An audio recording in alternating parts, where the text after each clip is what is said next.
Bonsoir tout le monde. Merci de nous rejoindre ce soir pour notre 3e webinaire de Souftech Invest.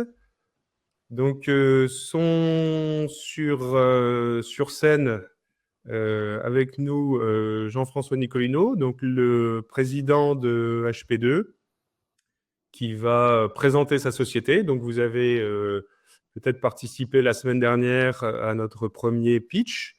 Donc, l'idée de ce soir, c'est de pouvoir rentrer dans le détail de ces présentations que vous avez pu voir et répondre à toutes vos questions.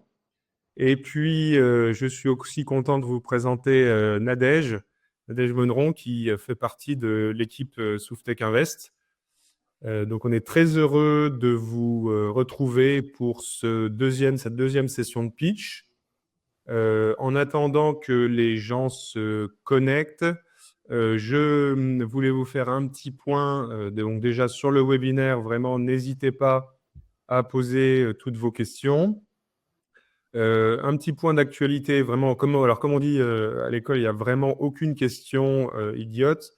Donc, si vous vous posez les questions, c'est que d'autres se le posent. Allez-y, on sera vraiment très heureux, aussi bien Jean-François, moi-même, Nadège, de répondre à tous ces points, toutes les interrogations que vous pourriez avoir.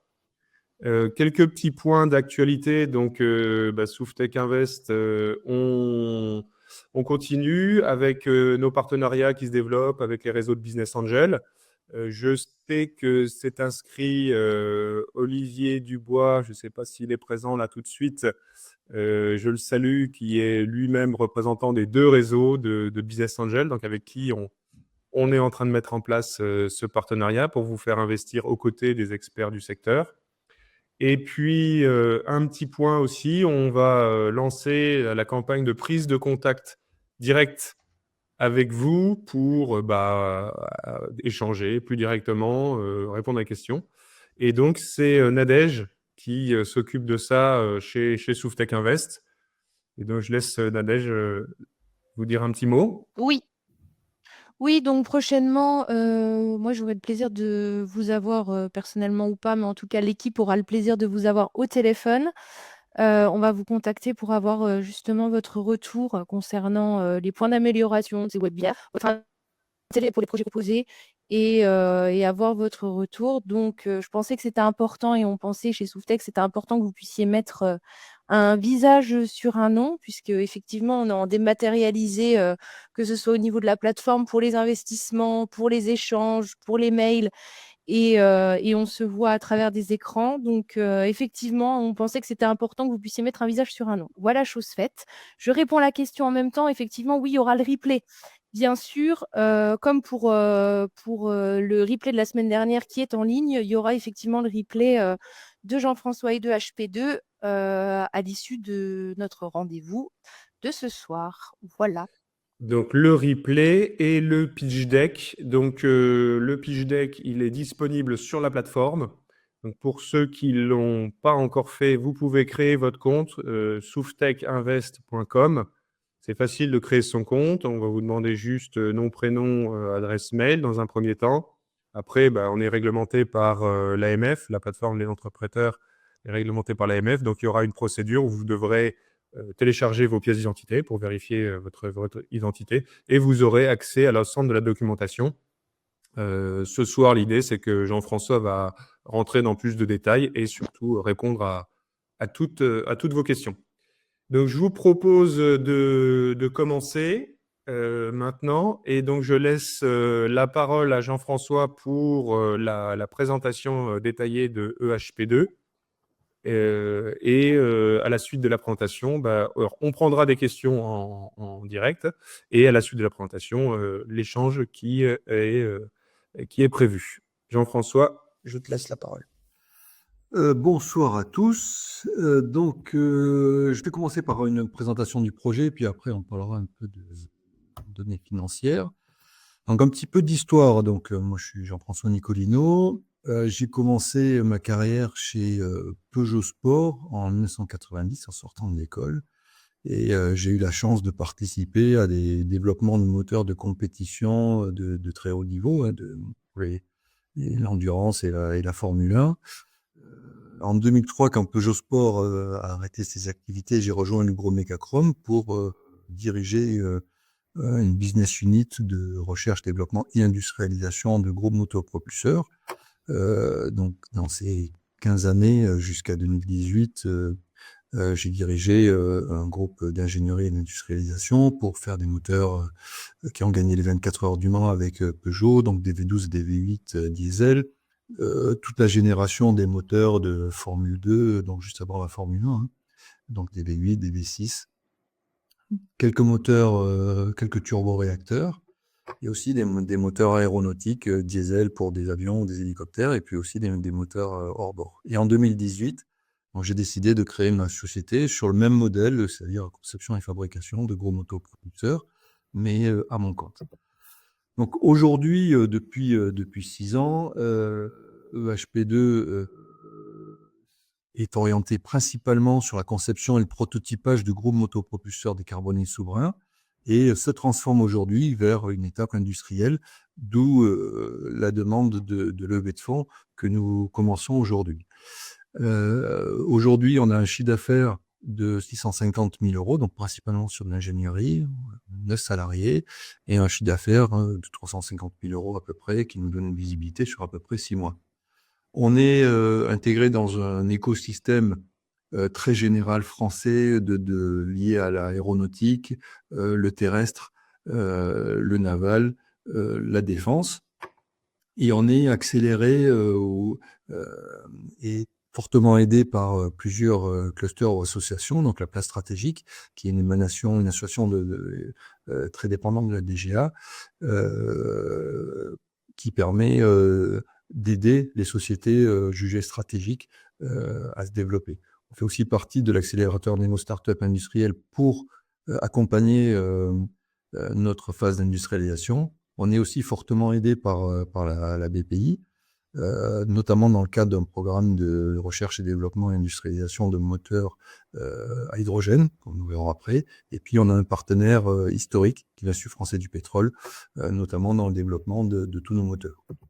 Alors, nos clients aujourd'hui sont très nombreux et principalement, c'est tous des gros clients, notamment de l'aéronautique, Thales, Safran, Airbus, MBDA, Dassault, et aussi aéronautique, Stellantis, Renault, et puis un petit peu de compétition. Alors, nous avons une préoccupation aujourd'hui, c'est d'être une société rentable, et donc nous avons pour mission de cibler un marché en plein développement, qui est le marché de la motorisation des drones de 25 à 200 kg. Donc, ça commence aux drones à voilure fixe ou tournante de 25 kg, jusqu'à des gros drones à voilure fixe. Avec des constructeurs de renom, on vise plutôt les gros acteurs, Airbus, Thales, Delair, etc. Donc ce marché est déjà en très très forte expansion, hein, ce qu'on a pu voir aussi avec le conflit en Ukraine. Et c'est un marché qui est estimé à plusieurs dizaines de milliards de dollars en 2025, avec une très forte croissance. Et nous, on vise donc le marché de la propulsion là-dedans, mais qui est aussi qui représente à peu près 10% ou 15% de ce marché-là, et c'est plusieurs milliards de dollars. Et on verra, on vise, nous, dans un premier temps, de manière très pragmatique et basée sur des hypothèses de contact direct avec nos futurs clients. On vise une dizaine de millions d'euros en 2030. Certainement sous-estimé, mais on a préféré baser toutes nos prévisions sur des hypothèses réalistes. Alors ce marché-là, aujourd'hui, donc le marché de la motorisation des drones, il est adressé principalement par des motorisations issues du radiomodélisme, donc des deux temps qui ont fait un moteur de mobilette, hein, qui sont à forte consommation, pas très fiables et nécessitant beaucoup de maintenance, surtout d'origine étrangère. Et ils ne correspondent pas aux exigences du marché, ou en tout cas auprès des clients auxquels on s'adresse, hein, c'est-à-dire Airbus, Thales, etc. Donc, nos solutions sont de développer des systèmes de motorisation, des composants de motorisation de très haute performance dédiés aux drones. Donc, on ne transforme pas des objets, mais on conçoit et on fabrique des systèmes de motorisation pour les drones. Donc, on est déjà présent sur ce marché avec des batteries de très haute densité d'énergie ou de puissance. Donc, on connaît bien ce marché-là via les batteries. Et donc, on va adresser tout le marché des drones, donc les moteurs électriques et les motoréducteurs électriques, c'est-à-dire pour l'adaptation à l'hélice. On va surtout développer des moteurs à piston 4 temps, essence et diesel, pour remplacer des moteurs de temps qui sont essentiels du système de propulsion. Donc de faible puissance, 10 à 40 kW, donc 50 chevaux. Et on va aussi développer des turboréacteurs de faible puissance pour installer sur ces drones. Alors à titre d'exemple, un des premiers produits majeurs qu'on va introduire sur le marché, c'est un moteur 4 temps de 10 à 20 kW pour des drones aux alentours de 100 kg, entre 25 et 150 kg. Donc c'est une puissance de 10 à 20 kW, donc 15, 20 chevaux, 30 chevaux, qui sont compatibles SAF, donc essence, éthanol, etc. C'est des moteurs 4 temps modernes et qui sont réductés pour entraîner des hélices à très fort rendement. On a une consommation, donc des grammes par kilowattheure, ça ne pourrait pas forcément, mais c'est une consommation spécifique qui est divisée par 2 par rapport à des moteurs de temps. Une très forte fiabilité, donc on exprime par le TVO, Time Between Overhaul, c'est le temps entre chaque sortie du moteur de l'aéronef, hein, qui est quasiment 10 fois celui d'un moteur de temps, avec une masse très faible qui correspond vraiment à notre savoir-faire de faire des moteurs très haute performance et très légers. Et ils sont surtout certifiables, donc ils permettent à nos clients d'avoir des drones, notamment des drones d'observation, qui permettent de voler aussi au-dessus de la population. On a aussi des équipements, donc comme des batteries, des motogénérateurs électriques qui permettent d'hybrider ces moteurs et d'avoir notamment des modes 100% électriques, des modes furtifs. On a des réducteurs sur nos moteurs qui nous permettent d'optimiser le régime d'hélice indépendamment du régime du moteur. Et bien sûr, on a aussi des engine control units et des starter generator control units, c'est-à-dire tous les systèmes de calculateurs qui sont certifiables et qui correspondent vraiment aux besoins des clients, c'est-à-dire une très grande fiabilité et un très grand respect pour l'ensemble de systèmes de commande des drones. Donc on a des gains attendus qui sont entre 50 et 60% de consommation en moins, des coûts de maintenance et des délais de maintenance drastiquement réduits, des prix qui sont quasiment inchangés par rapport à l'actuel parce que on a une maîtrise de toute la fabrication et on arrive à faire un moteur de très haute performance à coût faible et surtout on est 100% français, 100% souverain et certifiable.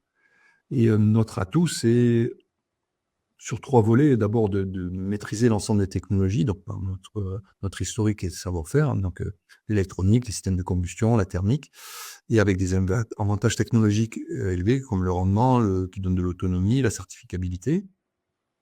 On est sur des marchés connus, puisqu'on est déjà présent notamment sur les batteries, mais on connaît déjà tous les grands acteurs qui nous ont fait d'une part des demandes de spécifications, mais aussi des lettres d'intention. Donc, on a déjà des clients identifiés avec des besoins forts chiffrés.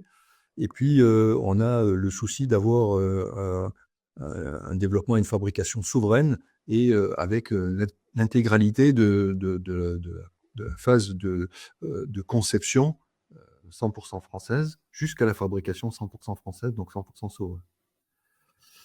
Juste Jean-François, avant de passer au prochain slide, est-ce que tu pourrais nous parler donc dans un premier temps, un peu de tes concurrents? Qu'est-ce qu'il y a comme autres acteurs sur ce marché-là et comment est-ce que tu te différencies par rapport à eux? Alors aujourd'hui, on n'a pas beaucoup de concurrents en France, on a beaucoup de concurrence étrangère, mais surtout low cost et qui, comme je le disais précédemment, n'adressent pas complètement le marché ou en tout cas pas le marché des industriels ou des gros acteurs. Parce que les moteurs viennent souvent du radiomodélisme un peu amélioré, alors que nous, on a plutôt des produits qui viennent de l'aéronautique commerciale certifiée qu'on applique à ces catégories d'appareils. Donc, on a déjà peu de concurrence en France et on a des éléments très différenciants pour adresser ce marché-là. Et voilà. Et voilà, avec un marché qui est plutôt sécurisé auprès de nos grands donneurs d'ordre. Et donc, justement, la deuxième question, c'est au niveau commercial, Donc au niveau des clients que tu as aujourd'hui, des entreprises avec lesquelles tu échanges pour la conception de ces drones, est-ce que tu peux nous en dire un peu plus?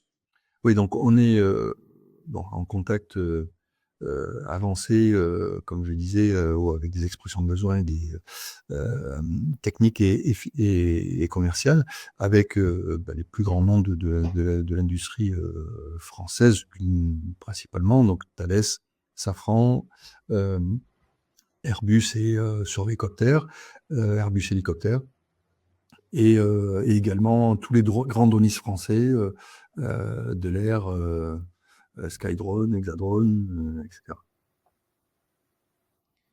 Ok, donc c'est intéressant de noter pour les gens qui écoutent, c'est qu'aujourd'hui, ces technologies, en fait, le gain qui est attendu et la capacité de HP2 à répondre aux besoins de ces drones, en fait, elle est reconnue. Il y a déjà beaucoup de contacts qui sont établis, des contrats en cours de signature pour du développement, et donc cet aspect-là est absolument reconnu. Oui, et on est déjà fournisseur de tous ces rendements, notamment sur les batteries, qui est notre premier point d'entrée sur ce marché-là. Voilà, alors ça c'est notre vision court terme, mais voilà, on veut être une entreprise profitable, donc on adresse un marché en plein développement sur lequel on a notre positionnement qui est établi et sur lequel on sait on va se positionner, mais on a aussi une vision long terme, notamment sur les développements de gros motopropulseurs totalement décarbonés et souverains, et donc par exemple par l'intermédiaire d'un gros programme qui est supporté par la BPI dans le cadre de France 2030, où on développe un gros motopulseur complet avec du stockage cryogénique d'hydrogène, un moteur à très fort rendement, donc 45% de rendement en combustion hydrogène, donc à piston, et qui est aussi hybridé, et donc qui va permettre d'accéder au marché de la propulsion aéronautique, mais aussi marin et terrestre,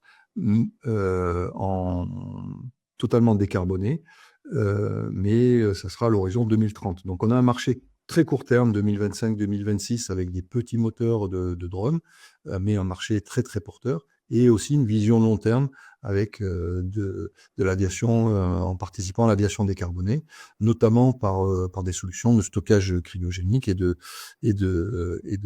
d'utilisation d'hydrogène. Il est stocké cryogénique, le moteur brûle de l'hydrogène gazeux, et donc avec un très fort rendement et une très forte densité de puissance. Donc juste, Jean-François, on a une question sur la particularité, le stockage de l'hydrogène, en disant que la cryogénie, c'est quelque chose qui est extrêmement énergivore. Et donc, je crois comprendre que c'est justement tout l'intérêt du projet. Et si tu peux parler, comment est-ce que vous allez faire pour faire ce moteur à hydrogène? Quelles sont les avancées que vous faites? Alors déjà, on a choisi le moteur. Lui, c'est un moteur qui fonctionne au gaz hydrogène, donc à peu près 40 bars de gaz, et il peut être utilisé avec un stockage cryogénique ou gazeux, avec des réservoirs classiques, 350 ou 700 bars. Sur le démonstrateur, on a utilisé du stockage cryogénique parce que dans un aéronef ou dans certaines applications de forte densité de puissance et d'énergie, on a besoin de stocker de l'énergie à très forte densité.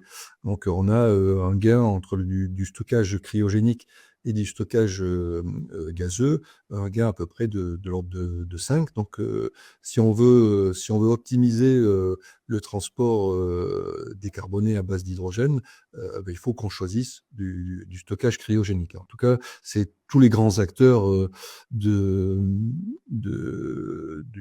qui vont utiliser de l'hydrogène se dirigent en aéronautique vers du stockage cryogénique. Donc ça nous permet de stocker toute une grande quantité d'énergie à bord dans un faible volume. Et après, la difficulté, c'est de transformer cet hydrogène cryogénique, donc à moins de 253 et quasiment 1 bar, en en hydrogène ou en carburant utilisable par le moteur, c'est-à-dire à 40 bars et à des températures proches de l'ambiance classique. Donc, c'est tous ces systèmes-là qu'on développe, le réservoir, le circuit carburant et le moteur qui transforme donc l'énergie chimique de l'hydrogène en énergie mécanique. Et encore une fois, c'est un moteur hybride qui permet aussi d'avoir des modes de 100% électriques. Est-ce que j'ai répondu à ta question? Oui, tu as répondu à la question. Il y avait un complément, je ne sais pas, peut-être qu'on le prendra s'il n'y a pas d'autres questions sur la technologie, la technicité sur l'hydrogène. Là, il y a une question qui parle de e-ammoniac avec cracking. Je pense qu'on peut peut-être la garder Alors, plus tard. oui, Ah oui, je sais pas, bon, tu connais ça, e-ammoniac avec cracking pour obtenir de l'hydrogène, stockage liquide à 10 bars. oui, alors, oui, mais alors on a le souci aussi de faire du zéro NOx. Et donc, c'est très difficile. On arrive à le faire en hydrogène, c'est un peu plus difficile avec de l'ammoniac. Et au final, on va expérimenter du stockage d'ammoniac liquide sur des bateaux, mais on arrive à une densité d'énergie sur la solution qu'on propose en aéronautique qui est plus importante qu'avec de l'ammoniac. Mais encore une fois, on va tester une solution avec de l'ammoniac et du cracking embarqué sur des bateaux parce que somme toute, c'est plus volumineux de stocker, transformer de l'ammoniac que de stocker de l'hydrogène cryogénique. Merci Jean-François, c'est très précis. Donc juste sur la partie hydrogène, elle est effectivement hyper intéressante. C'est un programme au sein de HP2 de R&D qui est financé par France 2030. Donc on pourra le suivre. Il y a encore des développements nécessaires. C'est extrêmement prometteur. Donc en fait, c'est le post-business plan. Vous allez voir le business plan qu'on Oui. propose jusqu'à 2030. Le marché, il sera sûrement après. Donc il y a une question sur le chiffre d'affaires. Donc là, c'est ce qui est indiqué sur le slide que vous voyez. 10% du chiffre d'affaires en 2030 qui est constitué par ce moteur hydrogène, mais qui constitue un très très fort relais de croissance à partir de ces dates-là. Voilà, Donc, c'est ça. il y a beaucoup de projets. En 2030, on prévoit de commencer à faire du chiffre d'affaires, mais avec des pré-séries. Voilà, on a au début du projet, on a envisagé de vendre des moteurs hydrogène dès 2027-2028.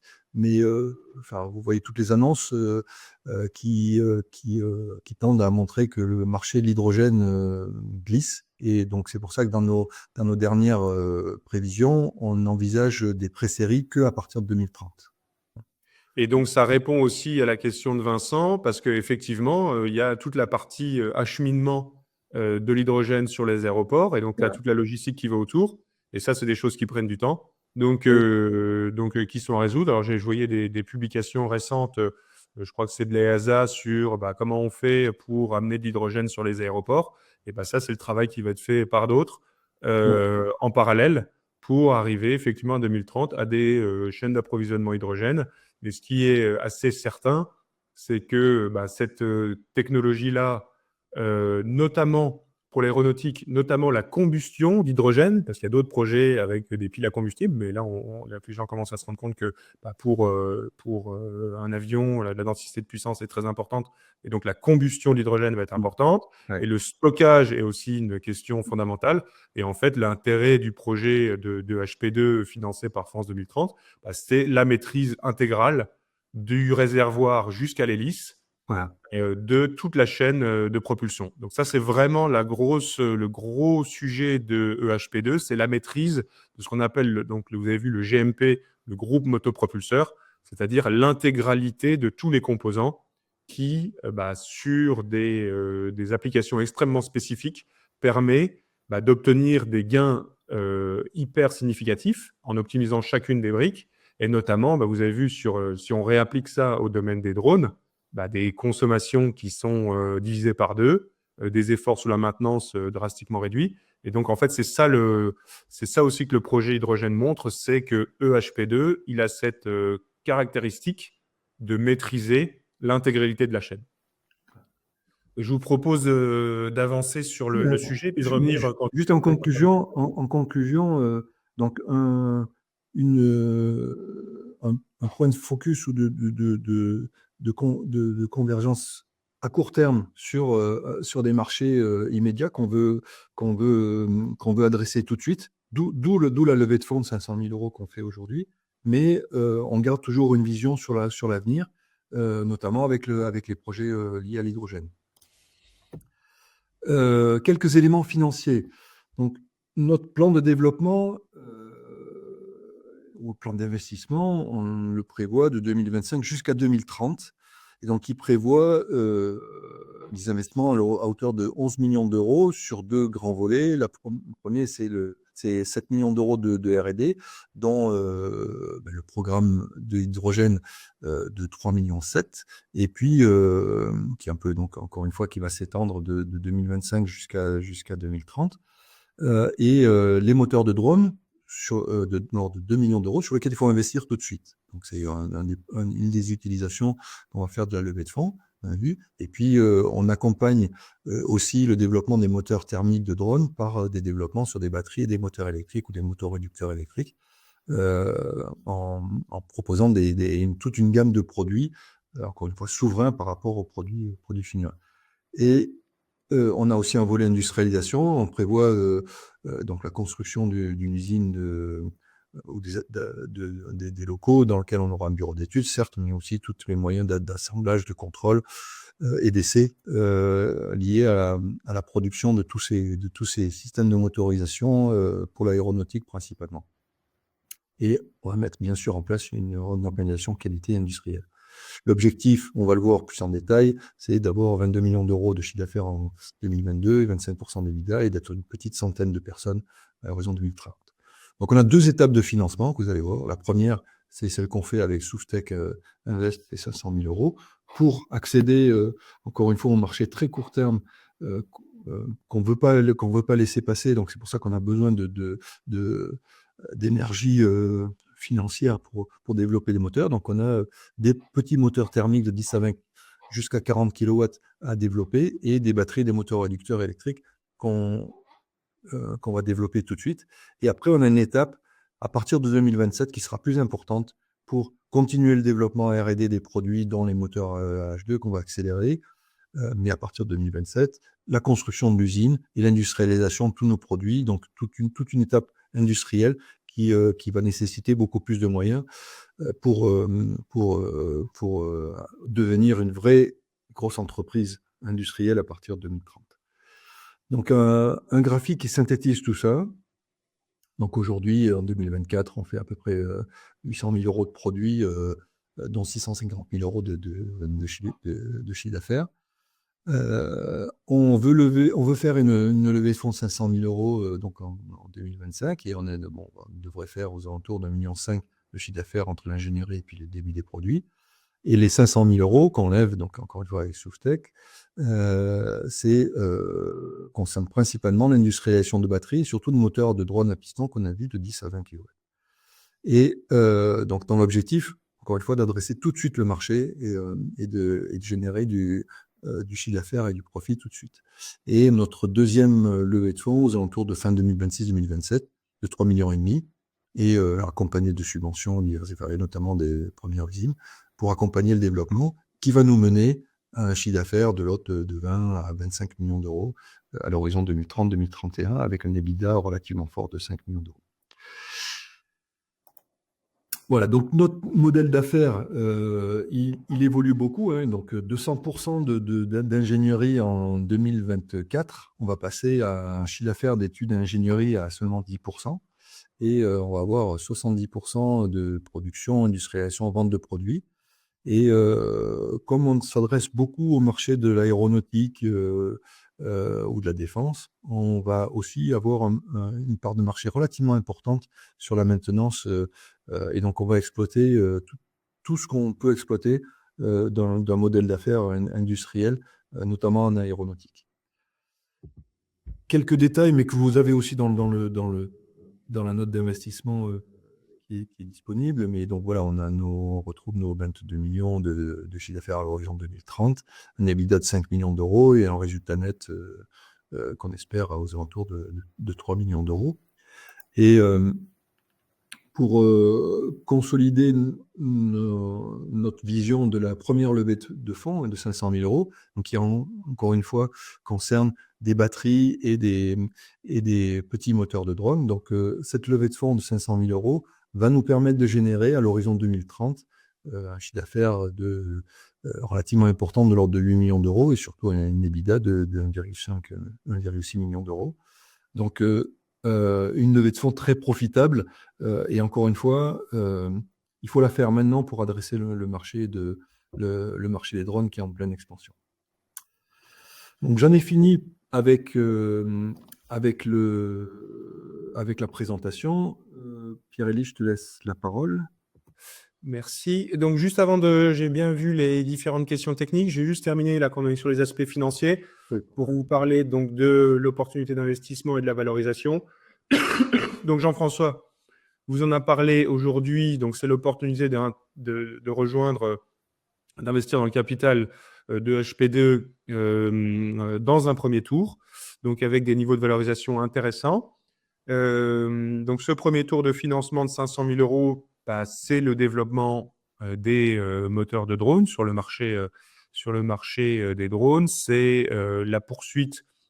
Alors, c'est important de voir aussi que grâce au programme France 2030, quand on va injecter 500 000 euros dans HP2, quelque part, ça débloque aussi des fonds de la part de BPI. Et donc, le cash injecté dans HP2 grâce à cette levée de 500 000 euros, c'est 1 million d'euros. Donc, l'effet d'1 euro investi, c'est 2 euros directement dans le développement de la société, ce qui est quand même aujourd'hui très intéressant. Donc, la méthode de valorisation qui a été utilisée pour ceux qui étaient là et qui ont pu regarder un peu plus en détail les slides, c'est la même que pour Novadditives, à savoir donc une valorisation à 2030 de la société en utilisant un multiple d'EBITDA. Donc, l'EBITDA, il faut voir que c'est le cash, la trésorerie générée par la société.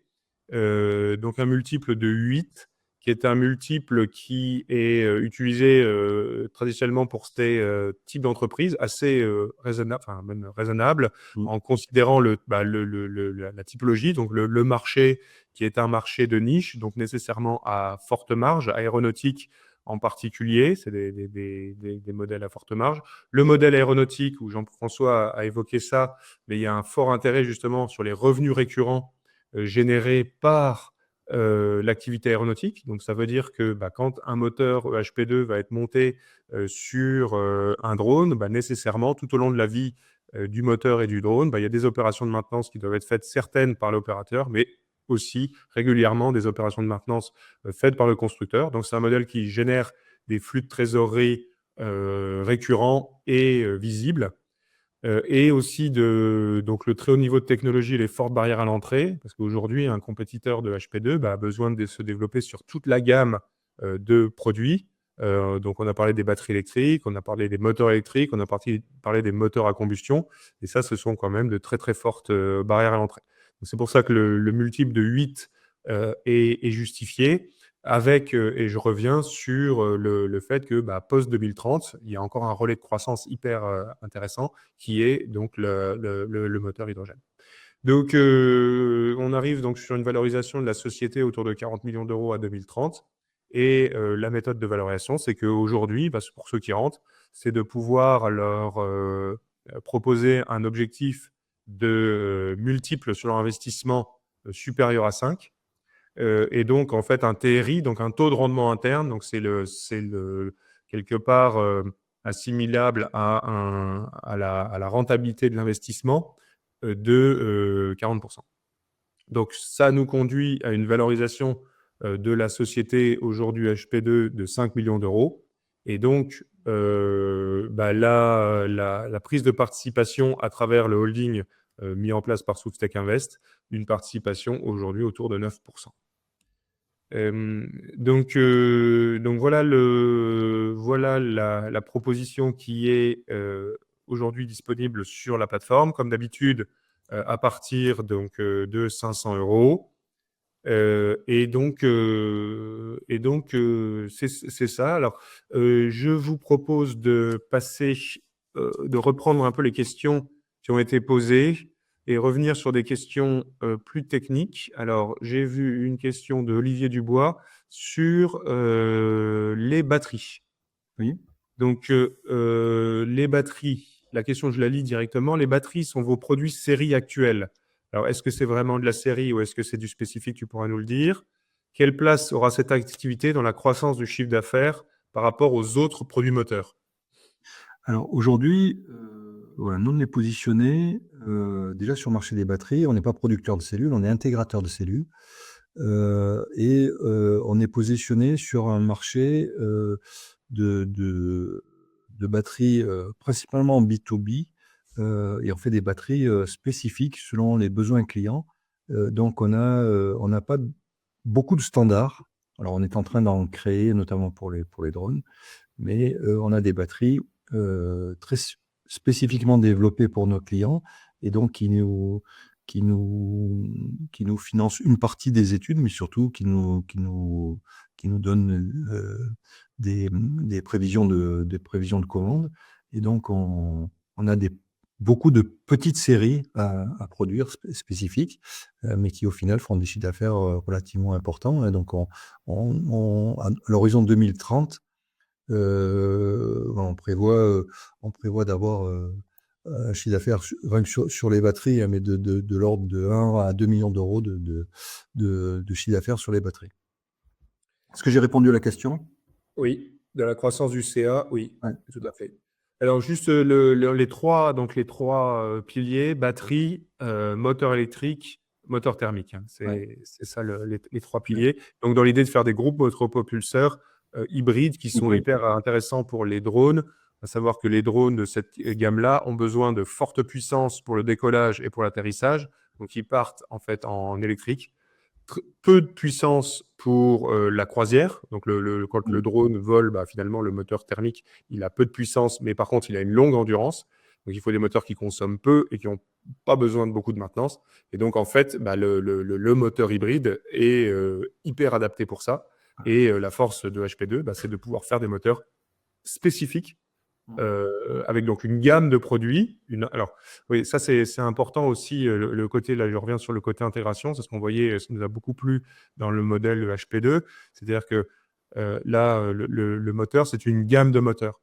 Sur les batteries, c'est de l'intégration de batteries. Et en fait, le savoir-faire et la maîtrise de HP2 permet plutôt que de redévelopper à chaque fois un produit pour faire quelque chose de spécifique, parce qu'en fonction de la masse, en fonction de la performance demandée par le constructeur, c'est des besoins qui sont spécifiques. HP2 a la maîtrise pour assembler des choses existantes et donc être spécifique tout en n'ayant pas à redévelopper tout le temps. Et ça, c'est vraiment une force hyper intéressante. Je vais apporter quelques précisions. Donc, autant sur les moteurs thermiques, il faut développer des gammes de produits. Donc, par exemple, il y a des gens qui sont intéressés par des moteurs de 10 à 20 kW. Donc, par exemple, ça fait des petits moteurs essence de 150 cm3 ou des moteurs plutôt de 40 kW diesel. Donc, ça fait, on va dire, on a deux gammes de moteurs. Les moteurs électriques, c'est un peu pareil. On va avoir plusieurs gammes de moteurs, donc plutôt 5 kW, 10 kW, et donc toujours motoréducteur. Les batteries, on a une approche très spécifique en fonction des demandes clients, où nous, on développe des briques technologiques de développement de batteries en fonction de la chimie, des formats, de ce qu'on veut, si on veut des batteries puissance, des batteries énergie.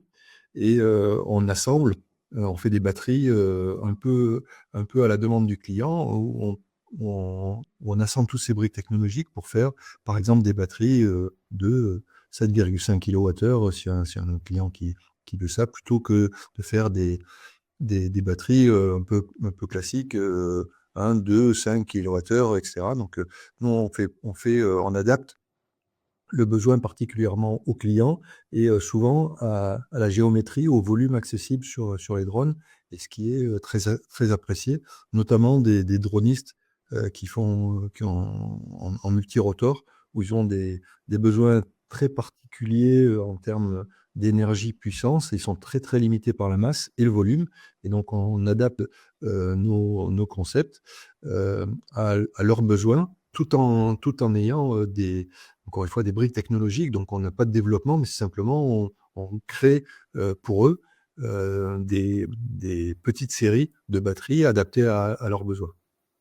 Alors, juste, je rebondis sur une question justement pour continuer sur les batteries de Pierre. Quelle est l'origine des cellules pour former les batteries et quelle technologie de batterie tu peux utiliser? Alors, nous, on propose à nos clients toutes les chimies de cellules, tous les formats et donc tous les fournisseurs. Alors, on est préférentiellement utilisateur de cellules produites en France, mais enfin, on est obligé de se tourner quand même vers l'Asie ou les États-Unis quand on veut avoir des chimies très, très performantes. Mais on trouve quand même des fournisseurs français, notamment Tiamat, avec des cellules sodium-ion à très forte densité de puissance, ou d'autres comme Vercor ou autres pour la densité d'énergie. Et donc, on source un peu nos cellules dans le monde entier. Mais pour le marché des drones, on essaye d'avoir un sourcing compatible avec les volontés de la DGA. Très bien. Merci. Alors, une question sur l'intégration, donc le moteur thermique H2. Alors, sur un porteur aérien type ALSR, alors ça, je ne sais pas trop ce que c'est ALSR, peut-être que tu sais, Jean-François, c'est sûrement aviation légère, j'imagine, de 600 kg avant 2030. Donc, l'utilisation du moteur H2 sur la question qui a été posée aussi, quel type d'aéronef est envisagé pour ce moteur? Alors, vous avez à l'écran un avion, l'avion LH10 donc, qui a été repris par IC de Lash Aviation, sur lequel on a monté notre moteur. Donc, c'est un avion effectivement de 600 kg. Donc, notre moteur, encore une fois, on développe une gamme de moteurs, mais ce moteur que vous avez à l'écran, c'est un moteur 4 cylindres de litres qui fait 100 kg et qui fait jusqu'à 300 kW, donc qui est installable sur des aéronefs effectivement de plus de 500 kg, et donc qui peuvent aller jusqu'à 1 tonne pour des drones ou de l'aviation. Le but final, c'est l'aviation en général ou des APU sur l'aviation commerciale. Très bien, merci. Alors, au niveau... Alors, une question que j'aime bien, parce que ça m'a traversé l'esprit il n'y a pas longtemps, qui est de dire, donc l'hydrogène fragilise les métaux. Et ça, c'est un truc que j'aurais voulu poser comme question à Jean-François avant, mais je lui pose en direct. Est-ce que ça pourrait être intéressant de faire des parties du moteur en céramique et donc, pourquoi pas en impression 3D céramique avec nos additifs? Alors, donc ça, c'est vraiment notre métier de motoriste. Donc déjà, nos concepts qu'on a développés avec mon équipe depuis les années 2000, c'est des moteurs qu'on appelle complètement taillés masse. Donc, il n'y a pas une pièce de fonderie. Donc, on a des pistons, des chemises, des culasses qui sont taillés masse, et on met notamment autour de la chambre de combustion les bons matériaux au bon endroit. Et voilà, donc on n'est pas contraint par des fonderies ou autre chose.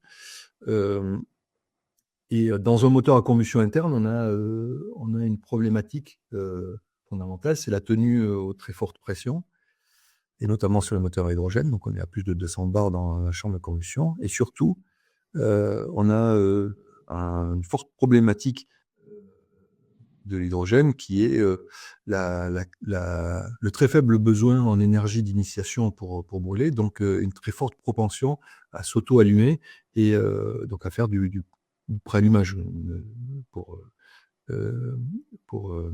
décrire ça de manière simple. Et donc on a besoin d'avoir une chambre de combustion. Encore une fois, la chambre de combustion, c'est la partie basse de la culasse, les chemises et les pistons. Plutôt froid, et il faut surtout pas avoir de point chaud. Donc on est plutôt sur des matériaux qui ont des caractéristiques mécaniques proches de l'acier, mais on ne peut pas utiliser de l'acier à cause de la migration en hydrogène, et surtout qui ont un très bon coefficient conducto-convectif. Et donc, on est sur des matériaux qui ne sont pas de l'acier, qui ne sont pas de l'alu non plus à cause de la fatigue, et donc qui nous permettent d'avoir une chambre de combustion très froide, et surtout, dans notre application, dans notre concept, encore une fois qu'on a développé avec l'IFP, on a des très forts taux de compression, des très fortes pressions de combustion. On a un très fort rendement, mais on n'a pas besoin d'injecter de l'eau, ou on n'a pas besoin d'artifice pour pouvoir atteindre ces très forts rendements et ces très fortes pressions de combustion. Donc, par conception, on peut pas avoir de céramique qui est un matériau plutôt isolant. Alors, ok. Je peux pas vous dire ce qu'on met, mais Et on a bien. Et c'est donc juste, je passe un point là-dessus pour encore remercier Jean-François, et je remercie Vincent par ailleurs. C'est que donc on est en train de parler d'investissement de particuliers dans le secteur défense, souveraineté. Et je salue encore Jean-François. On vient s'adresser directement. On est sur une plateforme, on s'adresse au grand public. On a vraiment cette volonté chez Soufteq Invest de faire connaître ces industriels. Ces industries qui sont assez peu connues, qui sont hyper technologiques, qui créent de l'emploi en France, mais qui, par nature, sont sensibles. Donc, on ne peut pas tout dire. Vous comprenez bien pourquoi. Et donc, les patrons qui acceptent de venir et de vous proposer, ils font on a la discussion longue avec Jean-François et avec Vincent en disant qu'est-ce qu'on dit, qu'est-ce qu'on dit pas. Et donc, moi, je les remercie parce qu'ils disent beaucoup, on comprend ce que c'est. Ils peuvent pas tout dire, bien sûr, mais voilà, ça montre à tous ce que c'est en fait vraiment l'industrie de défense. Là, vous voyez ce que c'est vraiment l'industrie de défense quand on en parle. C'est des technologies, c'est des produits qui sont juste magnifiques et dont on a besoin qui croissent beaucoup. Alors, je voulais apporter une réponse à Vincent. Hein. Donc, on a d'autres endroits dans le moteur sur lesquels on va utiliser des composants en céramique issus de l'impression 3D, notamment toutes les isolations de certaines parties d'échappement, sur lesquelles justement on a besoin de matériaux qui tiennent à très haute température et qui sont plutôt isolants. Mais pas la chambre de combustion. Alors, une question sur alors je crois que la réponse est non, mais est-il envisagé une convertibilité des moteurs thermiques classiques vers de l'hydrogène? Effectivement, moi j'ai vu ça aussi des gens qui font des moteurs de camions ils prennent des gros moteurs de camions et ils commencent à injecter de l'hydrogène dedans. Est-ce que c'est ce sur quoi vous allez, ou qu'est-ce que tu peux nous dire là-dessus? Alors, on arrive à faire tourner les vilebrequins. Mais la problématique de l'hydrogène, c'est de faire du rendement, parce que sur ces moteurs-là, c'est très difficile de stocker de l'énergie. Donc, si on veut que l'ensemble de la chaîne de propulsion soit efficace, il faut beaucoup de rendement sur le moteur.